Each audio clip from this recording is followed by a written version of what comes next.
Hello everyone, welcome back to this channel. In this video, I will show you the easy and clear steps on how to hide industries you are interested in Alibaba application on computer. So how to hide industries you are interested in Alibaba application on computer. Make sure you keep watching this video until the end. Let's get started right away. Firstly, just go to the Alibaba application on your computer or laptop. And this is the initial display on Alibaba. Just move the cursor to the top right of the screen.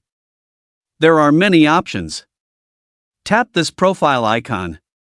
Here a scrolling menu will appear like this. And then tap the account menu. Many menu options will appear like this. Tap the privacy settings menu.